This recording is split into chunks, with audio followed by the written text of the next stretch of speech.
Welcome to కమ్మటి అమ్మ వంట ఛానల్ కండి. ఈరోజు చికెన్ దావా పులావ్ చూపిస్తాను. ఫస్ట్ నుంచి చివరి వరకు చూసేయండి. ఇక్కడ చికెన్ కర్రీ తీసుకున్నాను చూడండి. ముక్కలు ఒక్కటే తీసుకున్నానండి. ఇక్కడ మనం రసం లేకుండా ముక్కలు కూడా తీసుకొని పీసులుగా కట్ చేసుకుందాం. మా ఛానల్ ఫస్ట్ టైం చూస్తున్నట్లయితే తప్పకుండా సబ్స్క్రైబ్ చేసుకోండి. అలా అయితే మేము పెట్టే 10 వీడియో లేటెస్ట్ వీడియో మీకు వస్తుంది. తప్పకుండా లైక్ చేయండి. మీ ఫ్రెండ్స్కి కానీ తెలిసిన వాళ్ళు కానీ ఈ వీడియో తప్పకుండా షేర్ చేయండి. తప్పకుండా కామెంట్ సెక్షన్లో కామెంట్ చేయండి. అన్నీ కట్ చేసుకున్నాను చూడండి. ముక్కలన్నీ చేతిలో చూసేద్దాం రండి. స్టవ్ ముట్టించేసి మనం ఇక్కడ దోశ పెనం పెట్టుకుంటాను. ఇట్లాంటి మందం కొంచెం పెద్ద పెనమే తీసుకోండి.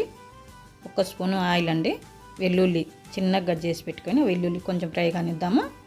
మనకు వెల్లుల్లి ఆయిల్లో ఫ్రై అయితే ఫ్లేవర్ బాగుంటుందండి. అలాగే ఉల్లిపాయలు వేసుకున్నాను చూడండి. కొంచెం ఉప్పు వేసేసుకుందాము. రైస్కి సరిపడి ఇప్పుడు వేసేసినాను.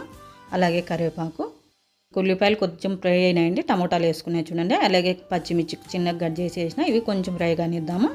ఫ్రై అయినాయి చూడండి. కారం, పసుపు, అలాగే ధనియాల పొడి, కొంచెం గరం మసాలా వేసిన. మనం చికెన్ కర్రీలోకి వేసిందాం చూసుకొని వేసుకోండి. మనం 2 గంటలు తీసుకుందామండి. కలిపే ఈజీ అవుతుందండి 2 గంటలు ఉంటే. అలాగే మగ్గిపోయినాయి చూడండి. మనం చికెన్ కట్ చేసి పెట్టుకున్నాం కదా పీసులు, అది కానీ వేసి కలుపుకుందాము ఒకసారి. నేను రైస్ కానీ ఉడికించి చల్లార్చి పెట్టుకున్నానండి ప్లేట్లోన. చూడండి ఇవన్నీ మగ్గిపోయినాయి. మనం రైస్ కానీ వేసి కలిపేసుకుందాము.